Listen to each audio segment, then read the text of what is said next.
خداوند کا زندہ اور مقدس پاک کلام پڑھیں گے متی کی انجیل 9 باب پہلی آیت سے۔ پھر وہ کشتی پر چڑھ کر پار گیا اور اپنے شہر میں آیا، اور دیکھو لوگ ایک مفلوج کو چارپائی پر پڑا ہوا اس کے پاس لائے۔ یسوع نے ان کا ایمان دیکھ کر مفلوج سے کہا، بیٹا، خاطر جمع رکھ، تیرے گناہ معاف ہوئے۔ اور دیکھو بعض فقیہوں نے اپنے دل میں کہا، یہ کفر بکتا ہے۔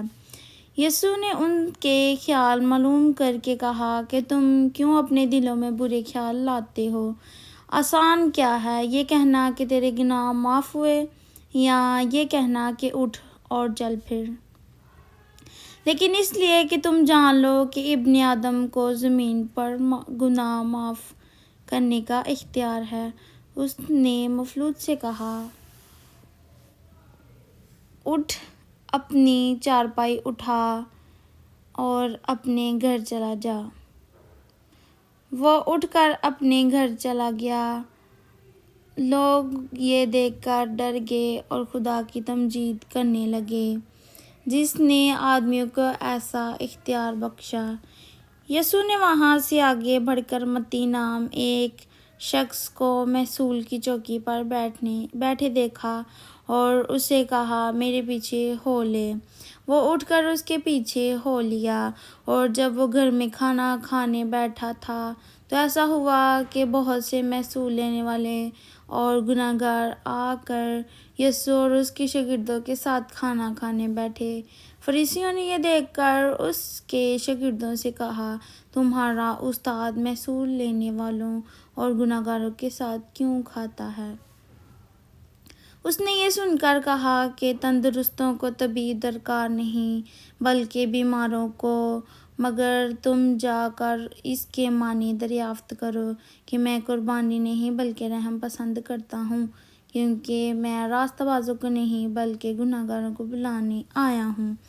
اس وقت یوحنا کے شاگردوں نے اس کے پاس آ کر کہا، کیا سبب ہے کہ ہم اور فریسی تو اکثر روزہ رکھتے ہیں اور تیرے شاگرد روزہ نہیں رکھتے؟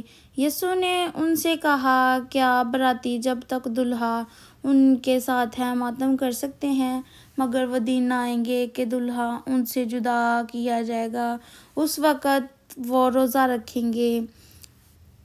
کورے کپڑے کا پیوند پرانی پوشاک میں کوئی نہیں لگاتا، کیونکہ وہ پیوند پوشاک میں سے کچھ کھینچ لیتا ہے اور وہ زیادہ پھٹ جاتا ہے، اور نئی میں پرانی مشکوں میں نہیں بھرتے، ورنہ مشکیں پھٹ جاتی ہیں اور میں بہہ جاتی ہے اور مشکیں برباد ہو جاتی ہیں، بلکہ نئی میں نئی مشکوں میں بھرتے ہیں اور وہ دونوں بچی رہتی ہیں۔ وہ ان سے یہ باتیں کہہ ہی رہا تھا کہ دیکھو ایک سردار نے آ کر اسے سجدہ کیا اور کہا، میری بیٹی ابھی مری ہے، لیکن تو چل کر اپنا ہاتھ اس پر رکھ دے تو وہ زندہ ہو جائے گی۔ یسوع اٹھ کر اپنے شاگردوں سمیت اس کے پیچھے ہو لیا، اور دیکھو ایک عورت نے جس کے 12 برس سے خون جاری تھا اس کے پیچھے آ کر اس کی پوشاک کا کنارہ چھوا، کیونکہ وہ اپنے جی میں کہتی تھی کہ اگر صرف اس کی پوشاک ہی چھو لوں گی تو اچھی ہو جاؤں گی۔ یسوع نے پھر کر اسے دیکھا اور کہا، بیٹی، خاطر جمع رکھ، تیرے ایمان نے تجھے اچھا کر دیا۔ پس وہ عورت اسی گھڑی اچھی ہو گئی۔ اور جب یسوع سردار کے گھر میں آیا اور بانسری بجانے والوں کو اور بھیڑ کو گل مچاتے دیکھا تو کہا، ہٹ جاؤ، کیونکہ لڑکی مری نہیں بلکہ سوتی ہے۔ وہ اس پر ہنسنے لگے۔ مگر جب بھیڑ نکال دی گئی تو اس نے اندر جا کر اس کا ہاتھ پکڑا اور لڑکی اٹھی، اور اس بات کی شہرت اس تمام علاقہ میں پھیل گئی۔ جب یسوع وہاں سے آگے بڑھا تو 2 اندھے اس کے پیچھے یہ پکارتے ہوئے چلے کہ اے ابن داؤد، ہم پر رحم کر۔ جب وہ گھر میں پہنچا تو وہ اندھے اس کے پاس آئے، اور یسوع نے ان سے کہا، کیا تم کو اعتقاد ہے کہ میں یہ کر سکتا ہوں؟ انہوں نے اس سے کہا، ہاں خداوند۔ تب اس نے ان کی آنکھیں چھو کر کہا تمہارے اعتقاد کے موافق تمہارے لیے ہو، اور ان کی آنکھیں کھل گئیں۔ اور یسوع نے ان کو تاکید کر کے کہا خبردار کوئی اس بات کو نہ جانے، مگر انہوں نے نکل کر اس تمام علاقہ میں اس کی شہرت پھیلا دی۔ جب وہ باہر جا رہے تھے تو دیکھو لوگ ایک گونگے کو جس میں بدبو تھی اس کے پاس لائے، اور وہ بدبو نکال دی گئی تو گونگا بولنے لگا، اور لوگوں نے تعجب کر کے کہا کہ اسرائیل میں ایسا کبھی نہیں دیکھا گیا۔ مگر فریسیوں نے یہ کہا کہ یہ تو بدبوؤں کے سردار کی مدد سے بدبوؤں کو نکالتا ہے۔ اور یسوع سب شہروں اور گاؤں میں پھرتا رہا اور ان کے عبادت خانوں میں تعلیم دیتا اور بادشاہی کی خوشخبری کی منادی کرتا رہا، اور ہر طرح کی بیماری اور ہر طرح کی کمزوری دور کرتا رہا۔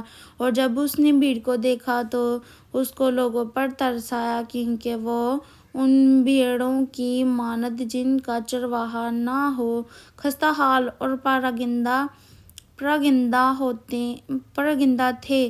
تب اس نے اپنے شاگردوں سے کہا کہ فصل تو بہت ہے لیکن مزدور تھوڑے ہیں، پس فصل کے مالک کی منت کرو کہ وہ اپنی فصل کاٹنے کے لیے مزدور بھیج دے۔ آمین۔ خداوند کا زندہ اور مقدس پاک کلام پڑھا اور سنا جانا ہم سب کے لیے باعث برکت ہو۔ آمین۔ خداوند کا شکر ہو۔